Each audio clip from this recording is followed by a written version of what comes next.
Big Meech just got thrown straight into the spotlight, and the so-called receipts got the internet acting wild. Let me ask you a question, Cuffy.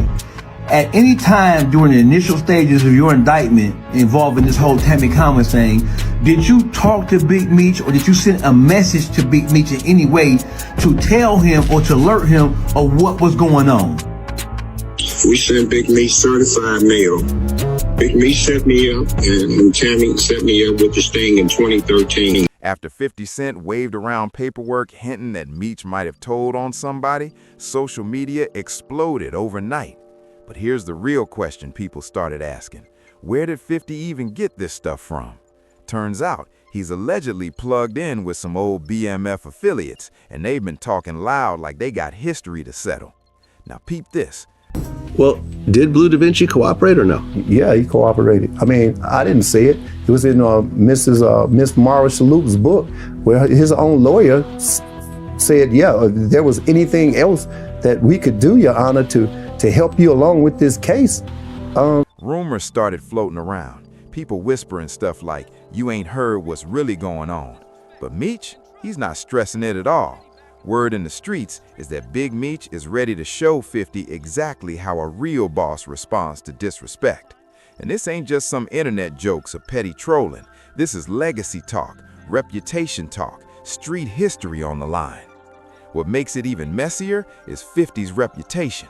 Everybody knows he'll drop serious money to dig up dirt, paperwork, or stories if he smells blood in the water.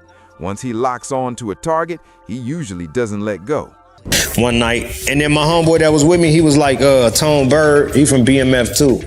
Tone was like, ask Big Homie what's up with the movie with 50, like what's going on with him from New York. I had to use my New York accent. Yo, what's going on with the 50 Cent movie? So I'm like, oh yo, Meech, what's up with the movie, with the TV show? But this time, folks are saying he might want to slow his roll because Big Meech isn't just some random name from the block. This is Demetrius Big Meech Flannery, the man behind Black Mafia Family, a name that still echoes coast to coast. Let's rewind for context.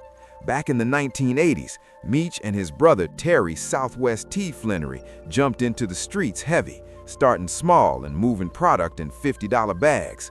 By the early 2000s, their operation had leveled up into a full-blown national empire, stretching through Michigan, Georgia, Florida, California, Louisiana, and beyond.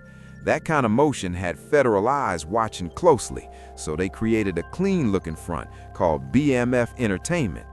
On paper, BMF Entertainment looked like a legit music promotion company. Behind the scenes, though, everyone knew it was about cleaning money and keeping things moving. It's believed that Terry White grew up in an Atlanta housing project. But when FBI and GBI agents arrested him last night, he was living here, a sprawling $200,000 mansion in Jonesboro. Had a media room where there were 24 TV sets on one wall hooked to a satellite dish. And you could hit a button and all 24 TVs would come on. Still, it wasn't just for show. They actually had one artist signed, Blue Da Vinci. In 2005, he even dropped an album titled The World is BMF's, making the brand look official in the music world. But everything came crashing down fast. By October 2003, the feds kicked in doors and grabbed Meech, trading luxury cars and mansions for a prison jumpsuit. Back then, most people didn't even side-eye Meech. Instead, fingers pointed straight at Blue. In the court of public opinion, he looked like the weak link, and whispers started calling him the one who talked. That suspicion only grew louder when people noticed something strange. When the authorities swept up the BMF crew in 2003, Meech got taken immediately, but Blue didn't get caught in that same dragnet. That raised eyebrows everywhere. Then in 2004, things heated up even more when BMF's logistics head, Dexter or Sosa Hussey, started publicly questioning Blue's role too. My client would be more than willing to cooperate with you all to help you in this investigation. But now the thing of it is by you admitting what was done, you know what I'm saying, what you done or whatever, but bottom line is, you know, you didn't take the single plea. You went in and Sosa wasn't just gossiping, he was pointing directly to court paperwork.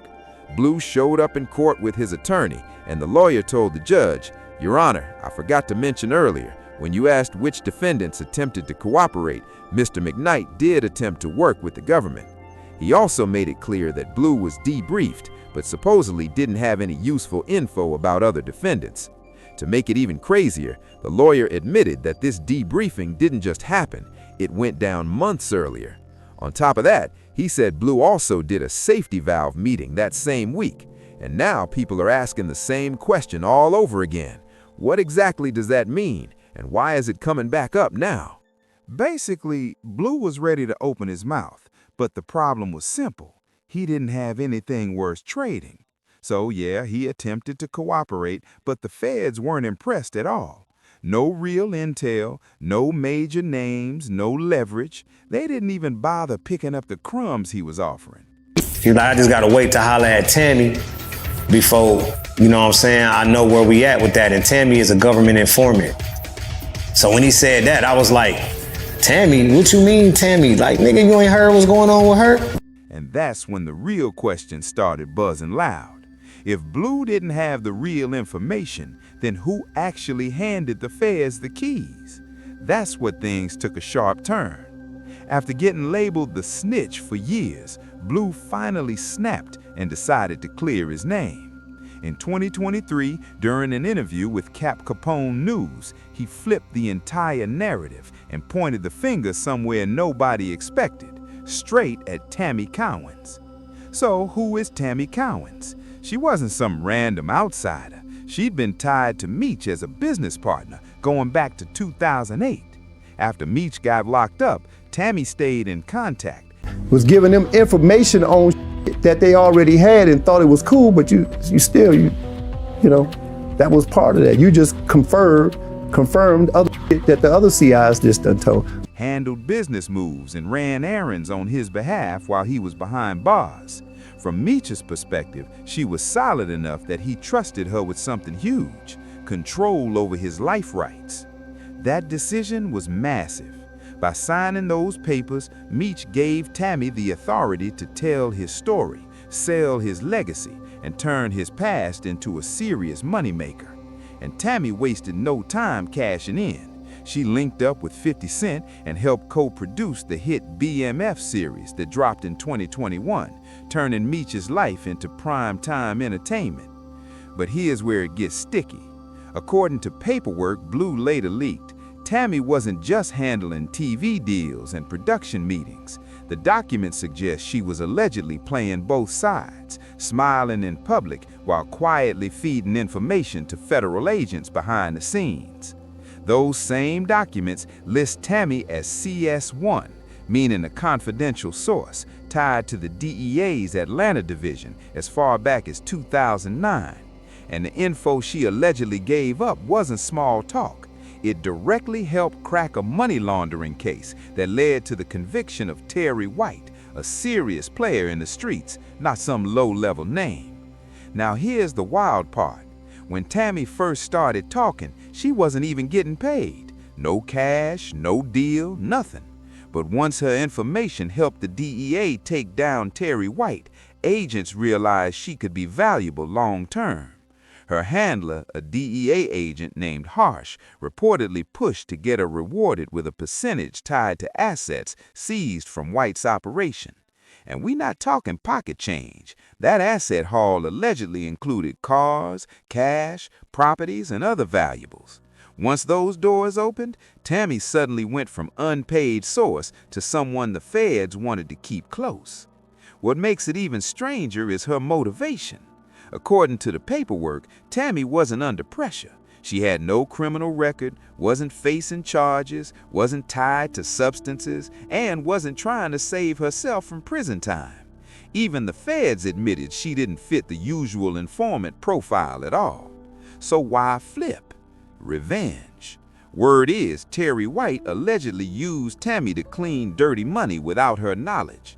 Once she realized she'd been played, she went scorched earth.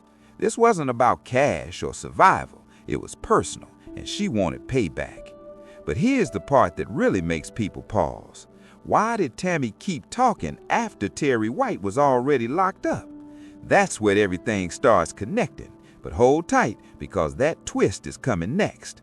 And while all this chaos was unfolding, Big Meech was quietly setting up his own move from behind bars. And trust, it was bold as hell. Inside the pen, Meech crossed paths with a cartel-connected player named Fidel Suarez, and this guy wasn't some small fish. He ran a legit-looking trucking company out in California and had already been on the Fed's radar multiple times. They came at him twice, once in 2005 and again in 2009 over suspected trafficking, but both cases fell apart and never stuck. Meech saw an opportunity and started plotting from behind bars. His plan was bold. Use Suarez's trucking pipeline to keep product moving even while locked up. The goal was simple: keep the money flowing no matter how long the sentence looked. But there was a major obstacle. Meech was boxed in tight, so he needed someone free on the outside to make moves for him. That's exactly where Tammy slid into place. According to the paperwork, in September 2011, Meech reached out to Tammy, listed as CS1, and asked her to help coordinate a delivery that Suarez would handle. By that point, Tammy and Suarez were already talking directly. What started as a simple check-in call about Meech's well-being quickly turned into something way bigger. Once Tammy was plugged in, Meech positioned her as the connector between Suarez and his longtime associate, Dion "Cuffy" Gatling. Cuffy wasn't light either. Court records show he ran the Gatling trafficking organization, which flooded the St. Louis area with product from 2009 through 2014. With Meech calling shots, Suarez moving loads, and Cuffy distributing, the operation was lining up to move serious weight across state lines. But here's where it all goes left. There was a snake in the mix the whole time, and it was Tammy. While acting loyal, she was secretly reporting everything back to law enforcement. Thanks to her information, authorities had enough evidence to arrest Cuffy on March 13, 2014. When the dust settled, Cuffy was sentenced to 27 years on trafficking and weapons-related charges connected to a deadly incident. Now here's the part that still has people confused. Meech never caught a single new charge for orchestrating any of it, and that sparked one massive question. How did Meech avoid an indictment when his fingerprints were allegedly all over the operation? The answer sits in the paperwork. The feds knew exactly what was happening, but when it came time to lock things down in court, Tammy flipped again. During a hearing, she was asked directly about a report stating that CS1 told investigators Demetrius Flannery coordinated distribution arrangements between Suarez and Gatling. Tammy didn't hesitate. She flat out said no. They pressed her again, asking if Meech had anything to do with arranging multi-kilo deliveries from Suarez to Gatling through her. Once again, she denied it. No stutter, no pause. She fully covered for Meech. That moment set off alarms for investigators, and from that point on, Tammy's credibility was burned. But the situation got even messier. It later came out that Tammy wasn't just involved in the case. She had crossed a serious line by getting romantically involved with one of the DEA agents tied to the investigation. That relationship created a conflict so big it compromised the entire case from the inside. Tammy was playing a dangerous game, juggling loyalty, secrets, and self-preservation. By March 2015, everything started collapsing when she discovered a suppression motion filed by Gatling's legal team. That motion threatened to expose her identity as the confidential source, and once she realized that, panic set in fast. And that fear wasn't random. Gatling had a reputation that followed him everywhere. Court records show he was convicted for ordering a hit in 2010 after someone cooperated against his brother. His name was also tied to another killing in 2013 involving a man authorities believed was preparing to speak with law enforcement. So in Tammy's mind, exposure wasn't just embarrassment, it was danger. She ran to the feds asking for protection, but they brushed her off completely. With no backup and nowhere else to turn, she made a last-ditch move. She went straight to Big Meech himself. After years of loyalty, Tammy expected help. Instead, Meech shut it down cold. He made it clear he didn't want his name tied to any of it and wasn't stepping into the mess. No favors, no protection, just distance. Meech wasn't risking more heat or getting pulled deeper into court drama.